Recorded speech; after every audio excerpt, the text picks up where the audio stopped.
Imagine dirigir sozinho em uma estrada deserta tarde da noite. Os faróis iluminam apenas o asfalto à sua frente e, por alguns momentos, o silêncio é tão absoluto que você pode ouvir o seu próprio coração batendo. Tudo parece normal. Até que uma sombra atravessa seu caminho. Você freia, olha ao redor, mas não há ninguém ali. O que você faria se sentisse que algo ou alguém te observa do banco de trás, mesmo com o carro vazio? Ou se no rádio, uma voz desconhecida sussurrasse seu nome? Você acredita que alguns lugares guardam mais do que histórias? Guardam presenças? Hoje, você vai conhecer 7 encontros paranormais que aconteceram nas estradas mais isoladas e misteriosas. Relatos que desafiam a lógica e arrepiam até os motoristas mais corajosos. Prepare-se para mergulhar em histórias reais, onde o sobrenatural se mistura ao cotidiano de quem ousou viajar sem imaginar que sua rota cruzaria o desconhecido. Fique até o final.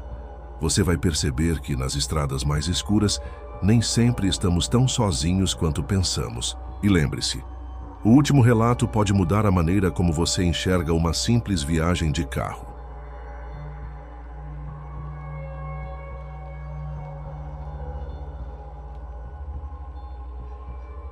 Era uma noite comum de quinta-feira. Marcelo, caminhoneiro experiente, seguia a viagem por uma estrada velha e quase esquecida no interior do Paraná. O relógio marcava 2h15 da manhã e a única companhia era o som monótono dos pneus deslizando no asfalto e o rangido leve do caminhão. A estrada, sem iluminação pública, parecia se estender infinitamente sob o brilho pálido da lua. O sinal de rádio havia desaparecido há quilômetros, deixando apenas o ruído branco como trilha sonora. Marcelo não se importava. Depois de anos de estrada, aprendera que o verdadeiro perigo vinha dos vivos, não das sombras. Mas naquela noite, algo diferente aconteceu. Enquanto ajeitava o retrovisor, notou faróis se aproximando pela pista. Era comum encontrar outros caminhões fazendo o mesmo trajeto, então não deu muita importância. Porém, conforme os minutos passavam, os faróis pareciam manter a mesma distância. Nem se aproximavam, nem ficavam para trás. Marcelo diminuiu um pouco a velocidade, esperando que o outro veículo o ultrapassasse. Nada. Tentou acelerar para abrir distância. Os faróis continuaram fixos, como se fossem presos a ele por alguma força invisível. O suor começou a se formar em sua testa, apesar do ar frio da madrugada. Curioso e um pouco irritado, Marcelo encostou o caminhão no acostamento. Queria ver quem estava brincando com ele. Olhou rapidamente pelo retrovisor e seu coração quase parou. Os faróis ainda estavam lá, imóveis, brilhando intensamente, mas não havia som de motor, nenhum ruído de pneus no asfalto, nenhum sinal de aproximação. Ele abriu a porta, desceu do caminhão e ficou parado, olhando na direção dos faróis. Por um breve momento, pensou em acenar. Mas, no segundo em que tocou o chão com os 2 pés, os faróis se apagaram, sumiram como se nunca tivessem existido. O coração batia descompassado. Marcelo voltou correndo para o caminhão, trancou as portas e acelerou sem olhar para trás. Durante o resto da viagem, manteve os olhos fixos na estrada, evitando o retrovisor a todo custo. Quando chegou à próxima cidade, antes mesmo de descarregar a carga, procurou um posto de gasolina movimentado. Contou o que tinha vivido para outros caminhoneiros que estavam descansando por lá. A reação deles não foi de descrença. Pelo contrário. Um dos mais velhos, um homem chamado Edmar, puxou uma cadeira para perto e disse: "Você teve sorte. Muitos já viram os faróis da Estrada Velha, mas nem todos conseguem chegar até aqui para contar." Marcelo perguntou o que aquilo significava. Edmar explicou que há décadas, um caminhoneiro sofreu um acidente fatal naquela mesma estrada, em uma curva traiçoeira. Desde então, motoristas relatavam ver faróis surgirem atrás deles, mas sem nunca ver o veículo que os produzia. Ele tenta seguir alguém. Às vezes consegue fazer a vítima perder o controle e sair da estrada. Às vezes, apenas observa, esperando. Marcelo não voltou a passar por aquela estrada. Sempre que precisava viajar à noite, fazia questão de traçar rotas alternativas, mesmo que significasse percorrer quilômetros a mais. e toda vez que via um par de faróis no retrovisor, uma dúvida sombria atravessava sua mente. Seria apenas outro veículo, ou estaria sendo observado novamente? Se você acha que encontrar faróis fantasmagóricos é assustador, espere até conhecer a história da mulher que pede carona e nunca chega ao seu destino. Era uma noite chuvosa de domingo. Gustavo, um jovem estudante universitário, voltava de um fim de semana na casa dos pais, cruzando um trecho conhecido da BR-116. A chuva castigava o para-brisa e o nevoeiro grosso deixava a visibilidade mínima. A estrada parecia interminável, como se ele estivesse preso em um loop de asfalto molhado e luzes borradas. Por volta das 11h30, ao se aproximar de uma encruzilhada isolada, Gustavo avistou uma figura à beira da estrada. Uma mulher, encharcada pela chuva, vestindo um vestido branco manchado de lama, acenava freneticamente. Instintivamente, ele freou o carro e encostou. A mulher se aproximou lentamente. Mesmo sob a chuva intensa, seu rosto parecia estranho, pálido demais, quase translúcido. Sem pensar muito, Gustavo destravou a porta. A mulher entrou no banco de trás, sem dizer uma palavra. Apenas apontou para frente, como se indicasse que ele deveria seguir viagem. O carro ficou impregnado por um cheiro forte de terra molhada. Gustavo, desconfortável, perguntou para onde ela queria ir. Nenhuma resposta. Apenas o som da chuva martelando o teto. Seguindo adiante, ele olhava pelo retrovisor ocasionalmente, tentando entender aquela situação bizarra. A mulher mantinha a cabeça baixa, os cabelos negros colados no rosto, imóvel como uma estátua. Após alguns minutos, Gustavo decidiu parar o carro em um posto de gasolina para pedir ajuda ou chamar a polícia. Quando encostou e olhou para o banco de trás, ela havia desaparecido. Sem barulho, sem portas abrindo. Apenas vazio. O banco molhado era a única prova de que alguém estivera ali. Assustado e confuso, Gustavo correu para dentro do posto. Relatou o ocorrido ao frentista, que apenas balançou a cabeça, como se já soubesse o que ele ia dizer. "Você viu a moça da encruzilhada?", disse o homem, acendendo um cigarro com as mãos trêmulas. "Ela aparece nas noites de chuva, pedindo carona, mas nunca chega ao destino." Curioso e apavorado, Gustavo insistiu por mais detalhes. O frentista contou que anos atrás, uma jovem havia sofrido um acidente fatal exatamente naquele cruzamento.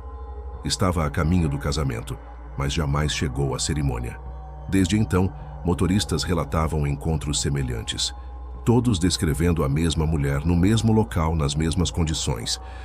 Gustavo nunca mais dirigiu à noite por aquela estrada. Sempre que a chuva cai pesada e ele se lembra daquela noite, uma pergunta assombra sua mente. Se ele não tivesse parado, a mulher teria encontrado outro jeito de entrar. Alguns encontros são tão breves quanto uma sombra no espelho, mas outros persistem, ecoando por lugares onde a dor ainda habita. E é exatamente isso que marca a temida Curva do Lamento. Há um trecho escondido na Serra do Rio de Janeiro que os moradores chamam de a Curva do Lamento. Não é um nome dado à toa. Histórias antigas dizem que, ao passar por ali à noite, é possível ouvir gritos, batidas de carros e até pedidos de socorro, mesmo que a estrada esteja completamente vazia. Foi nesse local que Letícia, uma médica jovem e cética, viveu o que ela descreve como o momento mais inexplicável de sua vida. Voltando de um plantão em um hospital de outra cidade, Letícia decidiu cortar caminho pela estrada da serra. Era uma noite fria e coberta por névoa espessa, mas ela confiava na própria direção. Quando começou a descer uma das curvas mais fechadas, ouviu o primeiro som, um estrondo, como de metal se retorcendo, ecoando pela mata. Em seguida, um grito, agudo, desesperado. Ela instintivamente pisou no freio, o carro deslizou levemente na pista molhada, mas conseguiu parar. O instinto médico falou mais alto. Letícia pegou a lanterna do porta-luvas, desceu do carro e começou a procurar por sobreviventes. Andou pela lateral da pista, iluminando o mato fechado, mas não havia sinal de nenhum acidente. Nenhum carro, nenhuma vítima. Apenas o som contínuo do vento cortando as árvores e o farfalhar das folhas. Conforme avançava alguns metros, sentiu um frio intenso, muito mais forte do que a temperatura ambiente. E então, algo mais.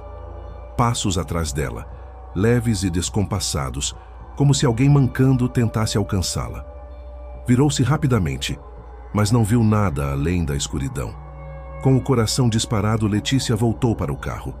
Antes de entrar, lançou um último olhar para a estrada. Foi quando viu, por uma fração de segundo, a silhueta de um homem encurvado, parado bem no meio da pista, olhando diretamente para ela. Pisou no acelerador sem hesitar. Anos depois, contando essa história a colegas de profissão, ela ouviu o que muitos evitam dizer em voz alta. A curva onde ela parou já foi palco de dezenas de acidentes fatais. Motoristas afirmam que sentem uma força estranha naquela descida, como se algo puxasse os veículos para fora da estrada. Moradores antigos acreditam que as almas das vítimas ainda vagam por ali, repetindo eternamente seus últimos momentos, num ciclo de dor e desespero. Letícia, que nunca acreditou em fantasmas, passou a desviar da estrada da serra sempre que possível. Para ela, aquele grito que ouvira na névoa não era apenas memória de uma tragédia passada.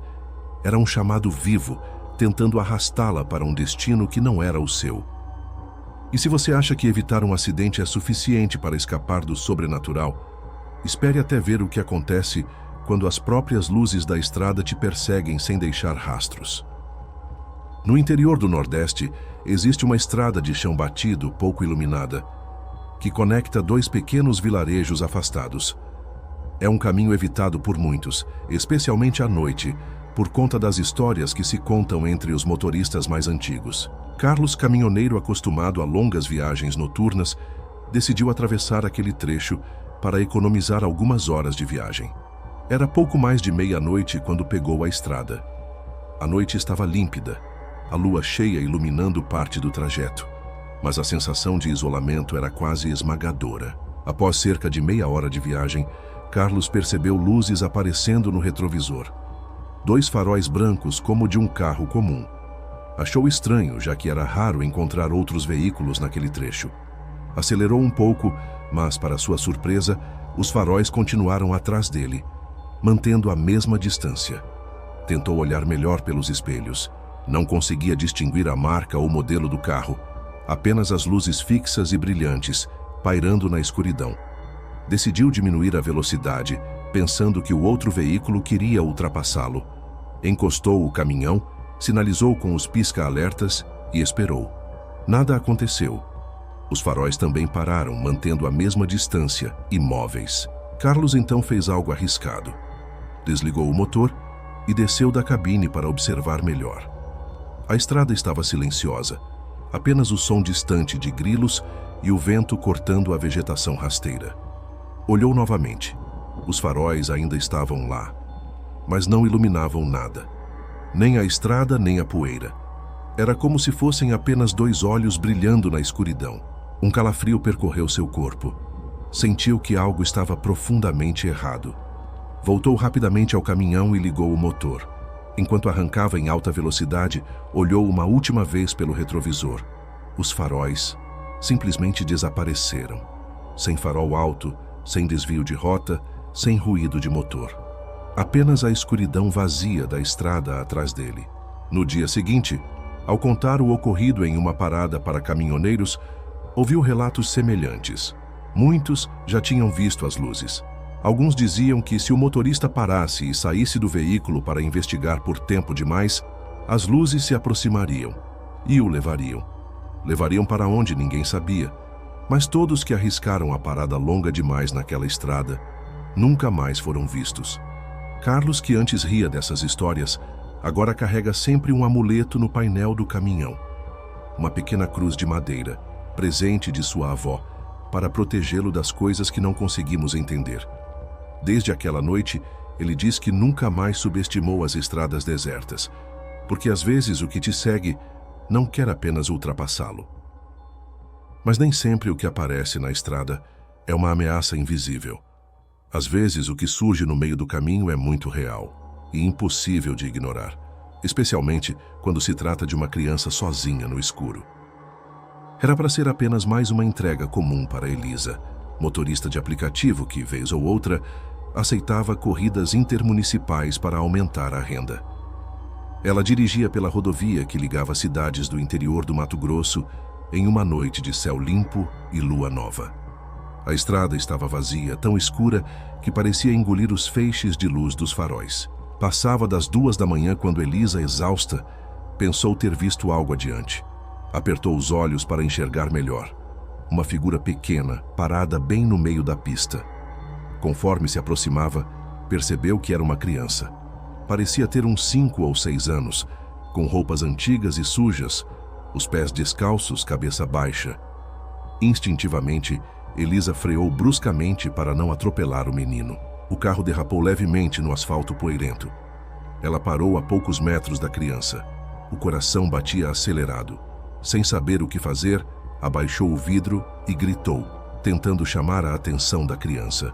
Nenhuma resposta. Então, saiu do carro cautelosamente. Deu alguns passos na direção da figura imóvel, mas um medo irracional a dominou. Algo naquela cena parecia errado demais. A criança não se movia, não respirava. Era como se fosse parte da estrada. Voltando para o carro, Elisa decidiu contornar a criança, dirigindo devagar pelo acostamento. Conseguiu desviar e seguiu viagem, olhando nervosamente pelo espelho retrovisor. O que viu quase a fez perder o controle do carro. A poucos metros adiante, bem no centro da estrada novamente, a mesma criança reaparecera. Imóvel, cabeça baixa. Era impossível. Ela não teria conseguido correr e ultrapassar o carro naquela velocidade. E não havia saídas laterais. Era uma reta longa, sem árvores próximas, sem trilhas. Assustada, Elisa decidiu não parar mais. Acelerou, ultrapassou a figura sem olhar para os lados. Minutos depois, a criança surgiu de novo. Desta vez um pouco mais próxima da beira da pista, mas ainda imóvel, como uma sombra esperando.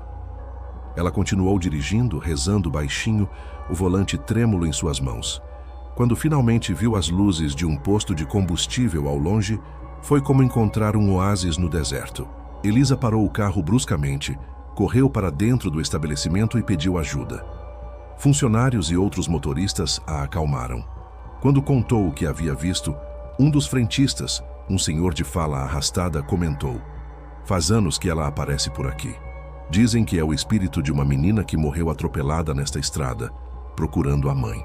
Desde então, a história passou a fazer parte do folclore local. A criança, que reaparece para quem atravessa aquela rodovia na madrugada, sempre esperando algo. Elisa nunca mais dirigiu por estradas desertas durante a noite. E até hoje, ao passar por lugares isolados, não consegue evitar olhar 2, 3 vezes para frente, com medo de ver novamente aquela pequena figura parada no escuro. Mas nem sempre os encontros paranormais acontecem diante dos nossos olhos. Às vezes, eles se infiltram pelos sons, invadindo o silêncio de formas que nem sempre podemos entender, especialmente quando surgem no rádio do seu próprio carro. Durante as madrugadas silenciosas em Minas Gerais, não era raro que os motoristas sintonizassem estações de rádio locais para se manterem acordados nas longas viagens. Músicas antigas, noticiários, programas de bate-papo. A voz humana no rádio sempre foi uma companhia reconfortante para quem desbrava estradas vazias. Pedro, caminhoneiro veterano, confiava no velho rádio de seu caminhão como seu companheiro inseparável. Porém, em uma dessas viagens, a companhia tornou-se perturbadora. Era uma madrugada de inverno, com névoa densa engolindo a estrada à frente. Pedro ajustou o dial do rádio, procurando alguma música para espantar o sono. Todas as estações estavam com interferência.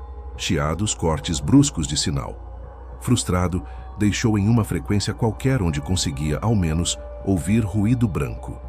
Foi então que a primeira voz surgiu. Fraca, quase como um sussurro atravessando a estática, Pedro ouviu nitidamente: "Ajude-me."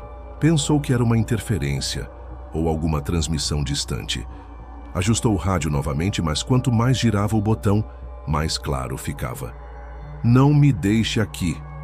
Era como se a voz estivesse falando diretamente para ele, com uma angústia palpável. O sotaque era estranho, uma mistura de várias línguas fragmentadas em palavras que mal faziam sentido. um lamento constante entre os chiados. Arrepiado, Pedro desligou o rádio. O silêncio que se seguiu foi ainda pior. A sensação era de que, mesmo sem som, a voz permanecia dentro do caminhão.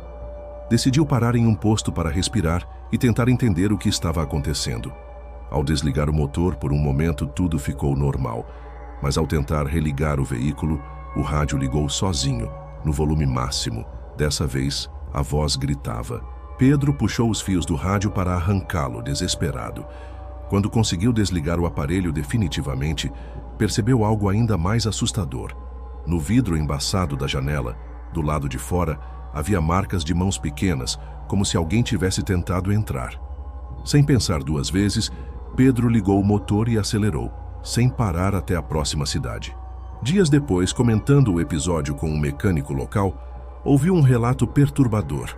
Anos atrás, naquela mesma estrada, um acidente envolvendo um ônibus escolar havia causado dezenas de mortes.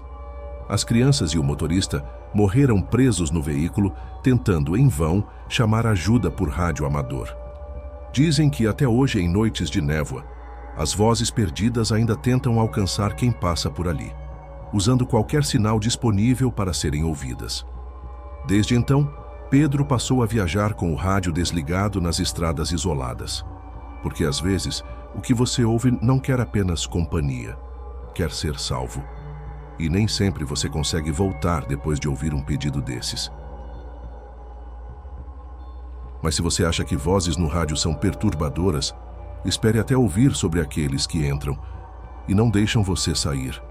Um encontro que transforma a própria estrada em uma armadilha sem fim. Lucas sempre fora fascinado por aventuras. Era do tipo que preferia explorar novos caminhos a seguir a rota segura. Por isso, quando ouviu falar de um túnel antigo e esquecido em uma cidadezinha de Santa Catarina, sua curiosidade falou mais alto. Era um túnel ferroviário desativado, adaptado para veículos, mas que a maioria dos motoristas locais evitava, principalmente à noite. Histórias circulavam. Histórias de quem entrou e nunca mais saiu. Mas Lucas não acreditava em superstições. Para ele, tudo era exagero de gente simples. Numa madrugada fria e enevoada, decidiu atravessar o túnel sozinho. O acesso era mal sinalizado.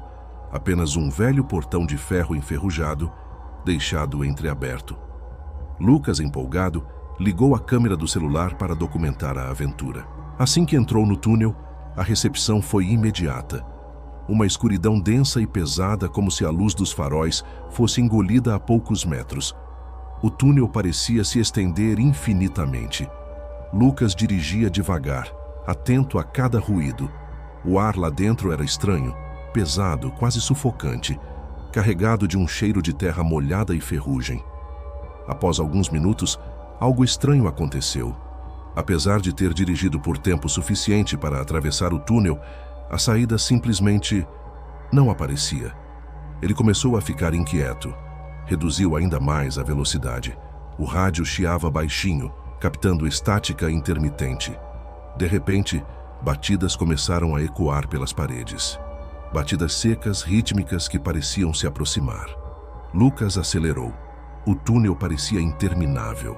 Pior, os batimentos começaram a vir de todos os lados, do teto, das laterais, até do próprio assoalho do carro. Era como se estivesse cercado. No retrovisor, uma sombra fugaz cruzou sua visão, rápida demais para ser identificada. Tentando manter a calma, Lucas olhou para o painel. O relógio digital estava congelado em 3:03. Não avançava, não piscava. Estava preso. Começou a gritar, chamando por ajuda, mesmo sabendo que ninguém ouviria. Então, avistou algo adiante. Uma figura humana, parada no meio da estrada, dentro do túnel. Um homem, ou algo que parecia um homem, curvado, com a cabeça pendendo para o lado de maneira antinatural. O instinto mandou parar, mas o medo mandou continuar. Lucas acelerou, disposto a atravessar a aparição. No momento em que passou por ela, o carro sacudiu violentamente, como se tivesse batido em algo invisível. O motor morreu, preso no túnel, em silêncio absoluto. A única opção era sair do veículo. ele se lembrou de algo que lera sobre o túnel. Falava-se que, para escapar, era preciso deixar para trás algo importante, algo que tivesse valor pessoal. Lucas, tremendo, retirou uma pulseira de couro que usava desde a infância, presente de sua falecida mãe, e a deixou no banco do passageiro. Assim que fechou a porta, o carro religou sozinho, os faróis acenderam com força total e, finalmente, ele avistou a saída adiante. Sem olhar para trás, acelerou com tudo. Ao sair do túnel, o relógio do carro voltou a funcionar normalmente. Eram exatamente 3h04. O vídeo que Lucas gravou foi assistido posteriormente. Estranhamente, toda a travessia pareceu durar apenas 2 minutos, mas para ele, lá dentro, parecia ter se passado uma eternidade. Até hoje, Lucas nunca mais ousou voltar àquele lugar. E toda vez que sente a pulseira ausente em seu pulso, lembra que às vezes, para sobreviver ao inexplicável, é preciso deixar algo de si para trás. 7 encontros, 7 caminhos atravessados entre o real e o sobrenatural. Mas será que essas histórias são apenas coincidências? Ou sinais de que há muito mais do que nossos olhos conseguem ver? As estradas que cruzamos à noite guardam mais do que curvas, árvores e asfaltos gastos. Guardam histórias, algumas esquecidas pelo tempo, outras vivas, esperando quem ousa passar para testemunhá-las. 7 encontros, 7 momentos em que a realidade pareceu dobrar, onde o impossível rasgou o tecido do cotidiano. Motoristas comuns, viajantes solitários. Pessoas que jamais imaginaram que, ao girar a chave da ignição, estavam começando uma jornada para além do mundo conhecido. Cada farol fantasma, cada sombra parada na beira da estrada, cada voz captada no rádio, são sinais de que talvez, só talvez, ainda haja muito que não compreendemos. E a estrada? Ela apenas observa, testemunha silenciosa dos que passam e dos que ficam. Talvez a próxima viagem tranquila que você fizer esconda, em uma curva inesperada, um chamado do além. Talvez, em uma madrugada solitária, você também veja algo no retrovisor que não deveria estar lá. E então vai precisar decidir, acelerar ou encarar. Agora eu quero saber de você. Já viveu algo que não conseguiu explicar? Um encontro estranho na estrada? Compartilhe sua história nos comentários. Quem sabe ela não aparece em um próximo vídeo? Se este vídeo te prendeu, te fez refletir ou te arrepiou, deixa seu like, inscreva-se no canal e ative as notificações. Aqui exploramos o que existe à margem da realidade e além dela. E lembre-se, na próxima viagem noturna, mantenha os olhos bem abertos. Às vezes o que você não vê é exatamente o que mais precisa temer.